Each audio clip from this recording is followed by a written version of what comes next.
वजीर आजम हर मजदूर के खाते में 7,500 रुपए जमा कराएं, राहुल गांधी का बयान। कांग्रेस लीडर राहुल गांधी ने वजीर आजम नरेंद्र मोदी पर जोर दिया कि वो अपने आबाई मकामात को वापस होने वाले मजदूरों की न सिर्फ महफूज वापसी को यकीनी बनाए बल्कि उनके खाते में कम से कम 7,500 रुपए जमा कराएं। उन्होंने वजीर आजम की जानिब से कौम से खिताब से पहले कहा कि वजीर आजम जी, मैं आपसे दरख्वास्त करता हूं कि आप हमारे मजदूर भाई बहनों की महफूज वापसी को यकीनी बनाएं और बहरान के इस वक्त में उनकी मदद के लिए उनके खातों में रास्त तौर पर कम से कम 7,500 रुपए जमा कराएं। आज हिंदुस्तान रो रहा है क्योंकि इसके करोड़ों बच्चे भूखे प्यासे सड़कों पर घूम रहे हैं। इसी दौरान चीफ मिनिस्टर मगरबी बंगाल ममता बनर्जी ने कोरोना से निपटने मरकज के तरीकों पर शदीद तनकीद की है। उन्होंने कहा कि एक तरफ मरकज लॉकडाउन पर सख्ती से अमल करने की हिदायत देता है और दूसरी तरफ मुसाफिर ट्रेनों को शुरू कर दिया गया है। उन्होंने कोरोना से निपटने में मरकज के साथ ताउन के बावजूद उनकी हुकूमत को जानबूझकर निशाना बनाने का इल्जाम आयद किया है। मरकज ने कोरोना से निपटने के लिए लॉकडाउन का ऐलान करने से पहले रियासतों के साथ मशवरा नहीं किया। मजदूरों की नकल मकानी के लिए उनसे रकम वसूल न करने का मुतालिबा करने के बावजूद उनसे पैसे वसूल किए जा रहे हैं। मरकज की जानिब से मगरबी बंगाल को 53,000 करोड़ रुपए वसूल शुदनी है, लेकिन एक भी रुपया जारी नहीं किया जा रहा है।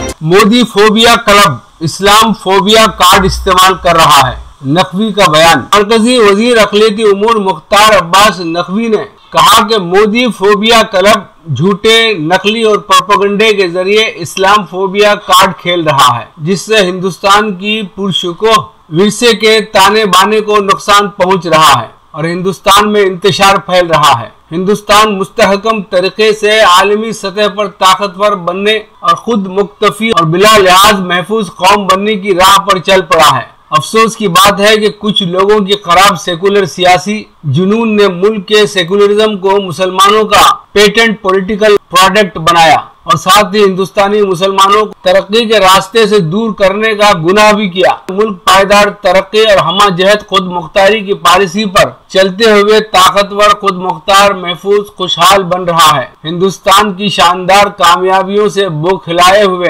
पेशावर अफराद मोदी फोबिया क्लब ने इस्लाम फोबिया कार्ड के जरिए झूठे हकायक, बेतुके प्रोपेगेंडे से हिंदुस्तान की पायदार सकाफत और तहजीब को तबाह करने की साजिश करनी शुरू की है। सभी शहरियों के साथ अक़लियती भी बराबर की हिस्सेदारी के साथ फल फूल रहे हैं। इस मुल्क और उसकी क़यादत के खिलाफ प्रोपेगेंडे, लाइल्मी और ज़हनी दिवालियापन का उरूज कुछ ज्यादा ही नजर आ रहा है। ऐसी ही साजिश और सियासी जुनून से शराबोर लोग हिंदुस्तान को बदनाम करने और हिंदुस्तान की कोशिशों को चोट पहुंचाने की घटिया साजिश में लगे हैं।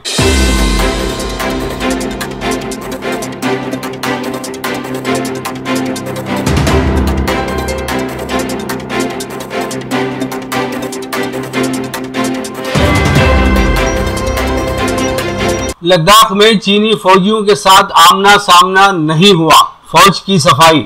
हिंदुस्तान और चीन की सरहद पर तनाव में उस वक्त इजाफा हुआ जब मशरकी लद्दाख में वाक़े झील के करीब, जहां गुज़िश्ता दिन दोनों ममालिक के तकरीबन 250 सिपाहियों के दरमियान हाथापाई हुई थी, चीनी हेलीकॉप्टरों को देखा गया। 5 मई को इसी इलाके में दोनों ममालिक के फौजियों के दरमियान हाथापाई में कई सिपाही जख्मी हुए थे। हेलीकॉप्टरों को देखने के बाद वहां सखोई 30 जेट तैयारों ने उड़ान भरी। इन वाकयात की वजह से दोनों ममालिक के दरमियान तनाव में इजाफा देखा जा रहा है। हकीकी खित्ते कब्जे पर मामूली झड़प और जारहाना रवैये के वाकयात हो ही जाते हैं। फौज ने कहा कि मुकामी सतह पर गुफ्तगू और बातचीत के बाद दोनों तरफ के फौजी अपने इलाके की तरफ लौट आते हैं। फौज ने वाज़ेह किया कि लद्दाख की पेगांग झील के नजदीक हिंद और चीन के फौजियों के अभी आमने सामने आने की सूरत हाल नहीं है और न ही इलाके में फौजियों की तादाद में इजाफा किया गया है।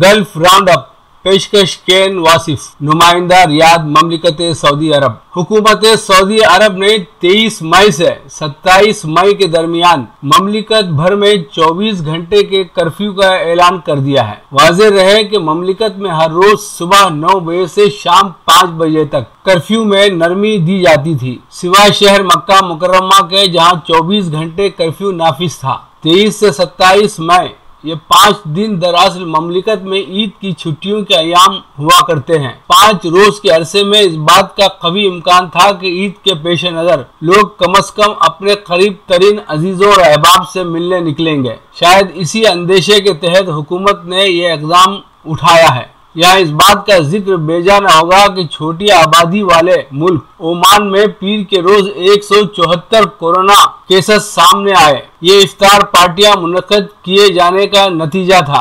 अवाम का गैर जिम्मेदाराना रवैया वबा के फैलने का सबब बनता जा रहा है। इससे बात साबित होती है कि कोरोना वायरस की दवा ईजाद होने तक समाजी दूरी ही इसका बेहतरीन इलाज है। कुवैती वजारत सेहत ने कहा कि कोरोना के 194 मरीज शिफायाब हुए हैं। मुल्क भर में सेहतयाब होने वालों की तादाद 3101 हो गई है। बहरीन में 216 नए मरीजों की तस्दीक हुई है और एक मरीज जाँ बहक हुआ है। मुत्तहदा अरब अमारात में मंगल को 783 कोरोना मरीजों की तस्दीक हुई है। मुल्क भर में आम मुआयने के दौरान गुज़िश्ता 48 घंटों में 32,000 अफराद के मुआयने किए गए। कोरोना के इंसदाद के लिए ये मुआयने गली मोहल्लों, आम शाहराहों और मार्केट्स वगैरह में किए जा रहे हैं। वजारत सेहत के मुताबिक नए मरीजों के इजाफे के बाद कोरोना मुतासरीन की जुमला तादाद 19,661 हो गई है। पिछले 24 घंटों में 2 मरीजों की हलाकत के बाद मरने वालों की तादाद 203 हो गई।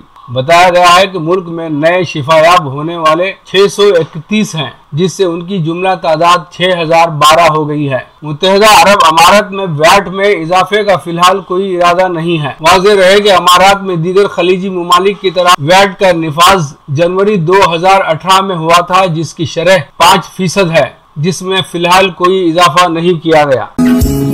लीजिए अब पेश है हमारा प्रोग्राम वक्फ़े अदब। वक्फ़े अदब में जनाब अफरोज आलम को समाअत फरमाएं। मैं अफरोज आलम सऊदी अरब से आप दोस्तों के खिदमत में मेरी नज़्म रेप पेश कर रहा हूं। मुलाज़ा फरमाइए। शेख फरमाते हैं, डार्विन झूठा था, इंसान कब बंदर था, इंसान तो ऐसा कभी भी नहीं था। शेख फरमाते हैं, लटकना, झपटना, कभी मुंह चिढ़ाना, ये आदत हमारी कभी भी नहीं थी। मेरी आदतों में ये सब नहीं थे। किताबें तो कहती हैं हम बंदर नहीं थे। माजी के जब भी झरोखों से देखो, तारीख के जब भी औराक पलटो, अपने ही घर में जरा पीछे जाकर, मोहल्लों की गलियों में कुछ देर रुककर, जो शहरों वो मुल्कों की सरहद पे जाओ, जरा देर रुककर कभी सोच लो तो खुद अपने से शर्मिंदा होते रहोगे। किताबों की बातों को सोचा करोगे, अकेले में खुद से ये कहते रहोगे। लटकना, झपटना, कभी मुंह चिढ़ाना, इंसान की आदत पुरानी रही है। अगर शेख कुछ कह रहे हैं तो कह लें, मासूमों पर हम झपटते रहेंगे, शरीफों को हम मुंह चिढ़ाते रहेंगे, हम जालिम हैं जुल्मत बढ़ाते रहेंगे। अगर शेख कुछ कह रहे हैं तो कह लें, हम डार्विन को सच साबित करके रहेंगे। बहुत बहुत शुक्रिया दोस्तों।